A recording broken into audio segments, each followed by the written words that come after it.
బాలయోగి గారి కోరిక కూడా కోనసీమలోనే ప్రతి ఒక్క ప్రజల కోరిక కూడా ప్రతి ఒక్కరి కోరిక కూడా కోనసీమలో రైలు కూత వినిపించాలి, మనకి రైళ్లు తిరగాలి అని.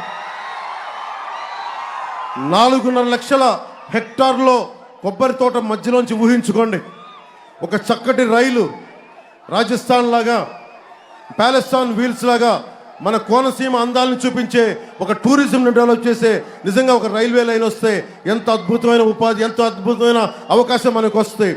అది మన హరీష్ గారి బాలయోగి గారి అబ్బాయి మనకు ఎంపీగా నిలబడుతున్నారు. మన కూటమి తెలుగుదేశం పార్టీ సైకిల్ పార్టీని గుర్తించి ఆయన పోటీ చేస్తూ ఉన్నారు. ఆయన్ని అభ్యర్థిగా పార్లమెంట్ అభ్యర్థిగా మనం గెలిపించుకుంటే మేమందరం కూడా ప్రధానమంత్రి గారితో నాకున్న పరిచయం మీకు తెలుసు, నాకు వారితో ఉన్న సాన్నిహిత్యం మీకు తెలుసు. నేను మన కోనసీమ వాసుల కోరిక అందరికీ చెప్తాను. మా కోనసీమ వాసులు ఒకటే అడుగుతున్నారు, మా కొబ్బరి పొలాల మధ్య, కొబ్బరి చెట్ల మధ్య, కొబ్బరి తోపుల మధ్య ఒక రైలు పరిగెత్తాలి, రైలు కూత వినిపించాలనే కోరిక. ఆ కోరికని ప్రధానమంత్రి గారి నోటి ద్వారా నేను చెప్పించడానికి ప్రయత్నం చేస్తాను.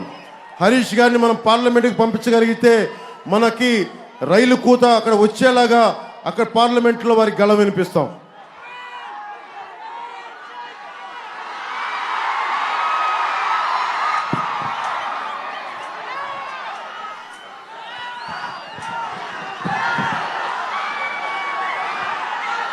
ఈసీ జగన్మోహన్ గారిని తిరుగుతూ ఉంటే ఈసీకి నాకు ఎలక్షన్ కమిషన్ నోటీసులు ఇచ్చారని చెప్పారు.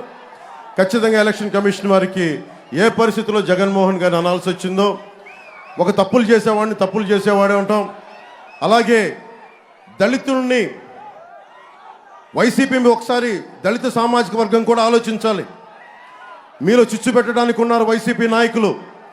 వైసీపీ నాయకులను ఒకటి అడగండి, ఒక వైసీపీ ఎమ్మెల్సీ ఆయన ఒక దళితుని హత్య చేసి డోర్ డెలివరీ చేస్తే అలాంటి వ్యక్తికి దళిత సామాజిక వర్గం నిజంగా ఒత్తాసు నిలబడితే జై భీమ్ స్ఫూర్తికి నిజంగా మనకు విఘాతం కలిగించిన వాళ్ళం అవుతాం. అలాంటి పరిస్థితులు రాకూడదంటే జనసేన, తెలుగుదేశం పార్టీ, భారతీయ జనతా పార్టీ కూటమికి మీరు అండగా నిలబడితే భవిష్యత్తులో అలాంటి పరిస్థితులు రాకుండా ఉండే బలమైన మనకి లా అండ్ ఆర్డర్ పరిస్థితులకి దిగజారకుండా చూసుకుంటాం.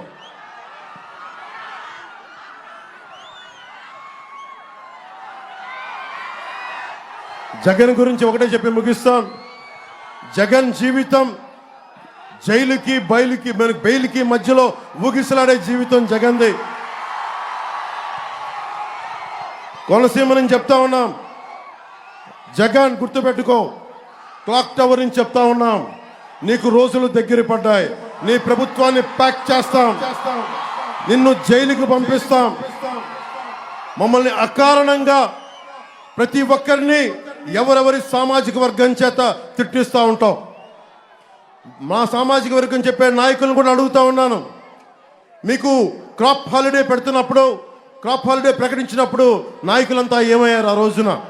ఈ రోజున జగన్కి మద్దతు తెలిపే ప్రతి ఒక్కరికి, దళిత నాయకులు కానీ, బీసీ నాయకులు కానీ, కాపు నాయకులు కానీ, ఎవరైనా సరే ప్రభుత్వాన్ని, రాష్ట్రాన్ని పిలిచి పిప్పి చేస్తున్న వ్యక్తికి మీరు అండగా నిలబడితే రాష్ట్ర ప్రజానీకానికి ద్రోహం చేసిన వాళ్ళు అవుతారు. అక్కడ దయచేసి ప్రజలందరూ కూడా మీరు ఆలోచించండి, నా అన్నదమ్ములను ఆలోచించండి, అక్క చెల్లెలను ఆలోచించండి. మా దాదాపు 3,000 మంది ఆడపిల్లలు అదృశ్యం అయిపోతే ఈ చీఫ్ మినిస్టర్ ఒక్క రోజు కూడా ప్రెస్ మీట్ కూడా పెట్టలేదు. ఇలాంటి వ్యక్తి కాకుండా మన కూటమి ప్రభుత్వం వస్తుంది, మీకు సరైన సంక్షేమంతో కూడిన పాలన అందిస్తుంది. వైసీపీ అందిస్తున్న సంక్షేమాల కంటే కూడా ఇంకా బెటర్ సంక్షేమాలు అందిస్తాం. ఉన్న వాళ్ళిచ్చే సంక్షేమ పథకాల కంటే కూడా అదనంగా ఒక 1000 రూపాయలు ఎక్కువ ఇచ్చేవాళ్ళం తప్ప తక్కువ ఇచ్చేవాళ్ళం కాదు కూటమి ప్రభుత్వం తెలియజేసుకుంటూ, మనకి రాబోతున్న మే 13 వస్తున్న ఎన్నికల్లో భారీ విజయంతో మన అమలాపురం ఎమ్మెల్యే అభ్యర్థిగా తెలుగుదేశం పార్టీకి మన పార్టీ మీద సైకిల్ గుర్తు మీద ఐతాబత్తుల ఆనందరావు గారిని భారీ మెజారిటీతో గెలిపించండి. ఆయన గెలుపు జనసేన గెలుపు కూడా, ఆయన గెలుపు భారతీయ జనతా పార్టీ గెలుపు కూడా, ఆయన గెలుపు కేవలం తెలుగుదేశం కూటమి గెలుపది.